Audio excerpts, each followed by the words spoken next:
లోక్సభ ఎన్నికల వేళ మహారాష్ట్రలో పోరు మహా సంగ్రామాన్ని తలపిస్తుంది. మోదీ, అమిత్ షా, రాహుల్, శరద్ పవార్, ఉద్దవ్ ఠాక్రేలకు మహారాష్ట్ర ఎన్నికలు సవాల్గా మారాయి.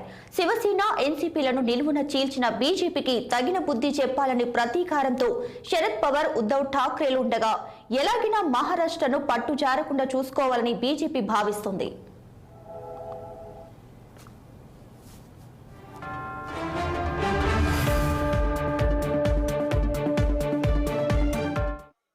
షిండే తిరుగుబాటు, ధరల పెరుగుదల, ధారాణి ప్రాజెక్టులో అదాని ప్రవేశం మొదలైన అంశాలను ఉద్దవ్ ప్రశ్నిస్తున్నారు. మహారాష్ట్ర తమ కుటుంబానికి ఉన్న అనుబంధాన్ని ఉద్దవ్ గుర్తు చేస్తున్నారు. ఇదిలా ఉండగా మోదీ నాయకత్వమే గెలిపిస్తుందనే ధీమాతో బీజేపీ ఉంది. బీజేపీని ఓడించి లౌకిక శక్తులను గెలిపించాలనే తాపత్రయంతో శరద్ పవార్ ఉన్నారు. ఈ ఎన్నికల వేళ మహారాష్ట్రలోని కొన్ని ముఖ్యమైన నియోజకవర్గాల్లో పరిస్థితి ఎలా ఉందో ఒకసారి పరిశీలిద్దాం.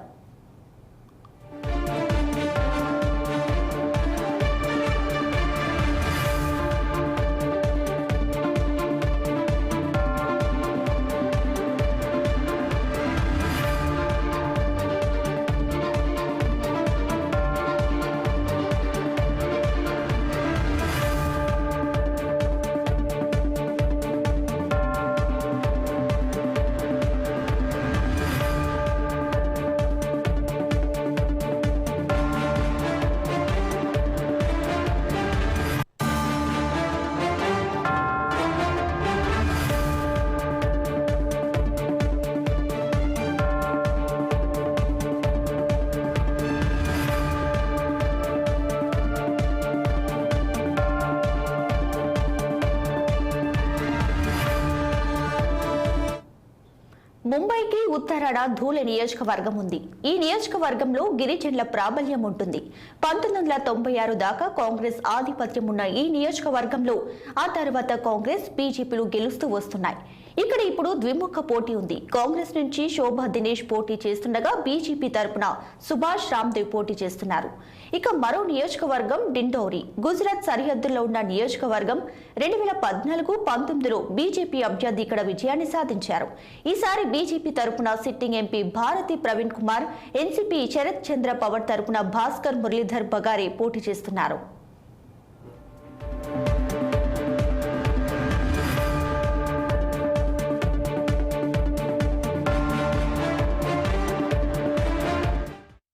ఇక గోదావరి తీరాన ఉన్న నాసిక్లో 2014-19లో శివసేన తరపున హేమంత్ గౌడ్సే నిలిచారు. శివసేన చీలిపోవడంతో ఈసారి రెండు శివసేనల మధ్య పోటీ నెలకొంది. షిండే వర్గం నుంచి హేమంత్ గౌడ్సే పోటీ చేస్తుండగా ఇక ఉద్దవ్ వర్గం తరపున రాజ్భవ్ వాజే పోటీలో ఉన్నారు. ఇక్కడ 60% మంది మరాఠీలే ఉన్నారు. కొంకినెల అడ్డా అయిన భీవండి వస్త్ర పరిశ్రమల నిలయం. భీవండి నుంచి సిట్టింగ్ ఎంపీ, కేంద్ర మంత్రి కపిల్ పాటిల్ బీజేపీ తరపున పోటీ చేస్తున్నారు. శరద్ పవార్ పార్టీ నుంచి సురేష్ మాత్రే పోటీలో ఉన్నారు. ఇక మరో ముఖ్య నియోజకవర్గం కళ్యాణ్, ముంబై శివార్లలోని అతిపెద్ద నగరం. మహారాష్ట్ర సీఎం ఏక్నాథ్ షిండే కుమారుడు శ్రీకాంత్ షిండే ఇక్కడ నుంచి 2 సార్లు గెలిచారు. ఉద్దవ్ సేన నుంచి వైశాలి దరేకర్ రానే పోటీ చేస్తున్నారు.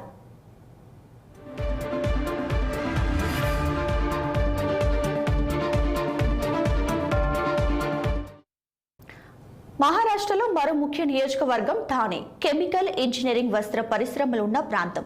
ఈ నియోజకవర్గం శివసేనకు కంచుకోట. 2014-19లో శివసేన విజయాన్ని సాధించింది. ఇప్పుడు శివసేన చీలిపోవడంతో రెండు సేనల మధ్య పోటీ ఉంది.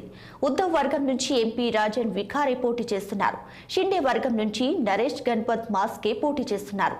రెండు సేనల మధ్య పోరు ఆసక్తిగా మారింది. ఇక ఉత్తర ముంబై నియోజకవర్గం మత్స్యకారుల, గిరిజనులు, మధ్య తరగతి వారుండే ప్రాంతం. బీజేపీ తరపున కేంద్ర మంత్రి పీయూష్ గోయల్, కాంగ్రెస్ నుంచి భూషణ్ పాటిల్ పోటీ చేస్తున్నారు. తొలి అణు విద్యుత్ కేంద్రం తారాపూర్ ఉన్న నియోజకవర్గం పాల్ఘర్. 2014-19లో పాల్ఘర్ నుంచి శివసేన గెలిచింది. పాల్ఘర్లో బీజేపీ నుంచి హేమంత్ విష్ణు, ఇక ఉద్దవ్ వర్గం నుంచి భరత్ కామ్డీ పోటీ చేస్తున్నారు. ఇక వాయువ్య ముంబైని బాలీవుడ్ పరిశ్రమ ఉన్న ప్రాంతం. గతంలో ఇక్కడ నుంచి సునీల్ దత్ 18 ఏళ్ల పాటు ప్రాతినిధ్యం వహించారు. అయితే 2014-19లో శివసేన గెలిచింది. ఈసారి ఉద్దవ్ వర్గం నుంచి అమోల్ కీర్తకర్ పోటీ చేస్తున్నారు. షిండే వర్గం నుంచి రవీంద్ర వైకర్ పోటీ చేస్తున్నారు. ఇక ఈశాన్య ముంబైకి వస్తే 2019లో బీజేపీ గెలిచింది. ఈసారి బీజేపీ నుంచి మిహిర్ చంద్రకాంత్ కొటుకా పోటీ చేస్తున్నారు. ఉద్దవ్ వర్గం నుంచి సంజయ్ దీనా పాటిల్ పోటీ చేస్తున్నారు. ఇక ఉత్తర ముంబై నియోజకవర్గం, ఇక్కడ విజేతలు మారుతూ ఉంటారు. ఈసారి కాంగ్రెస్ నుంచి వర్ష గైక్వాడ్, బీజేపీ నుంచి ఉజ్వల్ నికం పోటీ చేస్తున్నారు.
ఇక చివరిగా దక్షిణ ముంబైకి వస్తే ఇది gateway of India stock market ఉన్న ప్రాంతం. 2014-19లో శివసేన విజయాన్ని సాధించింది.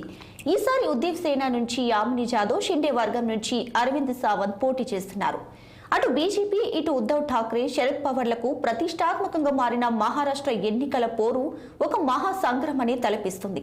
ఇండియా కూటమికే ప్రజల మద్దతు ఉంటుందని ఇండియా కూటమి భావిస్తుండగా మోదీ వెంటే ప్రజలు ఉంటారని షిండే వర్గం భావిస్తుంది. ప్రజలు బీజేపీని సమర్థిస్తారా, ఉద్దవ్, శరద్ పవార్లపై సానుభూతి చూపుతారా అనేది ఎన్నికల ఫలితాలు వెలువడితేనే కానీ తెలియదు.